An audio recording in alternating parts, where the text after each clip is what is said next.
নমস্কার, আমি তমালিকা চলে এসেছি একটা সুন্দর গাছকৌটো বানানোর ভিডিও নিয়ে। এটা আমার সেকেন্ড কমিশন ওয়ার্ক, আর সেইটাই আমি কিভাবে কমপ্লিট করেছি এবং শর্ট টাইমের মধ্যে সেটাই তোমাদের সাথে শেয়ার করছি। অ্যাকচুয়ালি এটা আমার বান্ধবী প্রিয়াঙ্কার বোনের জন্য বানানো। বোনের বিয়েটা খুব শর্ট টাইমে ঠিক হয়েছিল, মাত্র 15 দিনের মধ্যেই ওর বিয়ে হয়ে যায়, আর ঠিক সেই সময়ের মধ্যেই আমাকে এই কাজটা দেওয়া হয়। তো আমার হাতে মোটামুটি 1 সপ্তাহ সময় ছিল, তার মধ্যেই আমি এই কাজটা কমপ্লিট করি। তো আমি প্রথমেই নিয়ে নিয়েছিলাম একটা গাছকৌটো, খুব একটা বড় নয়, মিডিয়াম সাইজের, আর সেটাকে ওদের কথা অনুযায়ী এবং আমার মন মতো সব কিছু মিশিয়ে আমি এই কাজটা পুরোটা কমপ্লিট করেছি। তুমি যে কোনো ধরনের গাছকৌটো নেওয়া যেতে পারে, কিন্তু তার ওপরে বেস কোটটা যদি ঠিক থাকে তাহলে তুমি তোমার মনের মতো করে যে কোনো ছবি এঁকে নিতে পারো। তো আমি ফার্স্টে জেসো দিয়ে একটা কোটিং করে নিয়েছি হোয়াইট কালারের। এটা করতে আমার একটা দিন চলে গেছে, আর তারপরে আমি মেন কাজে চলে এসেছি। আর তার জন্য প্রথমে পেন্সিল দিয়ে ড্রয়িংটা করে নিয়েছি। এই মূলত কাজটা কমপ্লিট করেছি মোটামুটি 2 দিনের মধ্যে। তো তার জন্য একটু তাড়াতাড়ি করেই আমাকে কাজটা করতে হয়েছে, কারণ সঙ্গে আরও অনেক কাজ থাকে। সব কিছু মিলিয়ে এটার পেছনে আমি 2 দিনই সময় দিতে পেরেছিলাম। তো যাই হোক, প্রথমে স্কেচটা করে নিয়ে তাতে আমি বেস কালার করা শুরু করেছি। প্রথমে স্কিন টোনটাকে কমপ্লিট করে নিয়েছি, তার জন্য আমি পিচ কালার এবং অরেঞ্জ কালারটাকে ব্যবহার করেছি। আর এরপরে ড্রেসের কিছু অংশ আমি কমপ্লিট করে নিয়ে তারপরে পেছন দিকের অংশটা আমি ইয়েলো কালারের বেস করে নিচ্ছি। ধরনের হ্যান্ডিক্রাফটে যে কোনো কাজ করতেই আমি ভীষণ স্বাচ্ছন্দ্য বোধ করি, তাই বান্ধবী বলার পরে আমি আর না করিনি, কাজটা নিয়ে নিয়েছি এবং কাজটা খুব মন দিয়ে কমপ্লিট করেছি। তো দেখতে পাচ্ছ আমি এখানে কিভাবে একের পর এক রং চাপিয়ে কাজটা কমপ্লিট করছি। কাজটা যখন হাতে এসেছিল তখন অন্য কাজেরও ভীষণ প্রেশার ছিল। একটা স্কুলের খাতা দেখা, তার সঙ্গে মেলার একটা হিউজ প্রেশার, সব কিছু মিলিয়ে এটার জন্য আলাদা করে সময় বার করে উঠতেই পারছিলাম না। তো একটা দিন জেগে রাত জেগে পুরো কাজটাই কিন্তু কমপ্লিট করেছি। প্রথম দিন বেস কালারটা করে নিয়েছিলাম, আর তারপরে আস্তে আস্তে কাজটাকে সম্পূর্ণ ডিটেলসে বার করেছিলাম। এবং আমার করা এটা বেস্ট কাজ। আগের কাজটাও অনেক সুন্দর, কিন্তু এই কাজটা শর্ট টাইম হিসেবে খুবই ভালো হয়েছিল আমার কাছে। তোমরাও দেখে বলো যে পুরো কাজটা কেমন লেগেছে।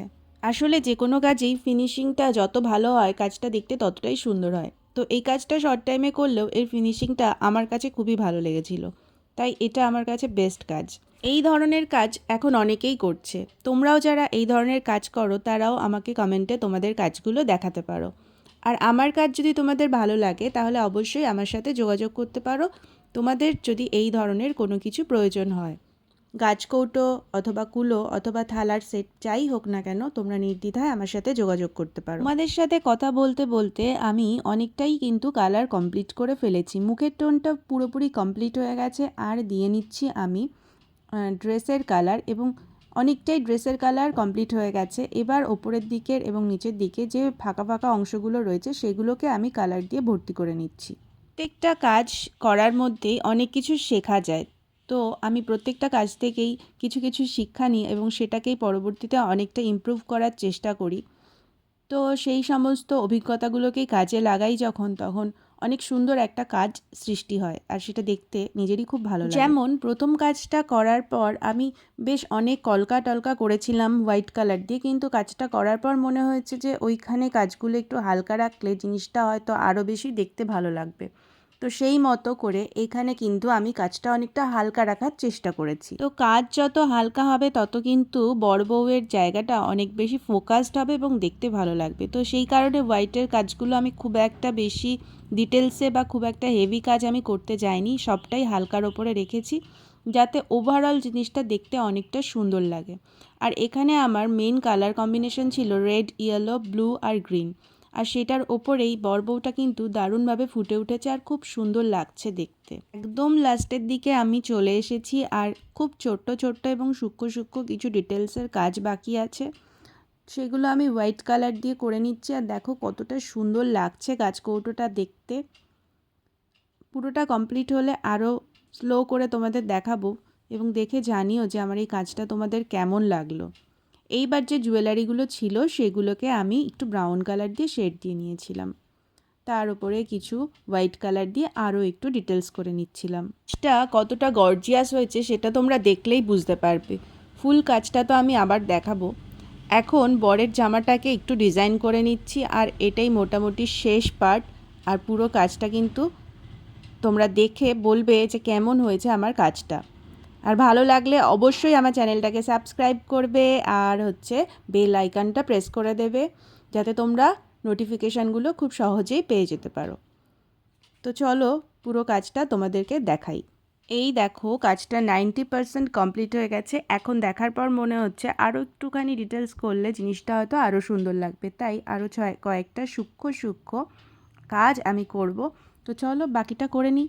এখন আমি করে নিচ্ছি ওড়নার একটা বর্ডার, যেটা এই হোয়াইট কালার দিয়ে আমি করছি, আর ওপরের দিকে কিছু ফিনিশিং কাজও আমি হোয়াইট কালারে করেছি। এইবার নামটা যে লিখেছিলাম হোয়াইটে, সেটাকে ফোটানোর জন্য আমি রেড কালার ইউজ করেছি এবং সেটা দিয়ে একটা শেড দিচ্ছি। দেখো কাজটা কত সুন্দর লাগছে আর নামটা কতটা উজ্জ্বল হয়ে গেছে। এইভাবে দুটো নামকেই আমি কিন্তু হাইলাইট করে নিয়েছি, আর কত সুন্দরভাবে ফুটে উঠেছে দেখো। আমার নিজের লিখেও খুব ভালো লাগছে। এইবার বাকি যে টোপরের অংশটা আছে সেখানে আমি একটু ব্রাউন কালার ইউজ করে আর একটু ফোটানোর চেষ্টা করছি। মনে হলো খুব একটা ফোটেনি, তাই আর একটুখানি ব্রাউন কালার ইউজ করে দিচ্ছি। তো ওভারঅল কাজটা কিন্তু আমার কমপ্লিট হয়ে গেছে। এই চলে এসেছে আমার ফাইনাল কাজটার লুক, আর দেখে জানাও কেমন হয়েছে আমার সম্পূর্ণ কাজটা। যদি ভালো লাগে আমার কাজ, তাহলে অবশ্যই আমার সাথে যোগাযোগ করো। আর তোমাদের স্পেশাল দিনকে আরও স্পেশাল করে তুলতে হলে অবশ্যই এই ধরনের কাজগুলো করাও আমাদের মতো কাউকে দিয়ে। আর অবশ্যই ভালো কাটুক সবার দিন। কাজটা কেমন হয়েছে অবশ্যই জানিও। লাস্টে আমি জেসোর একটা কোট দিয়ে নিচ্ছি, যাতে জিনিসটা অনেক বেশি টেকসই এবং মজবুত হয়। তো এই ছিল আমার কাজ। দেখা হচ্ছে নতুন ভিডিওতে নতুন কোনো বিষয় নিয়ে। এখনকার জন্য টাটা।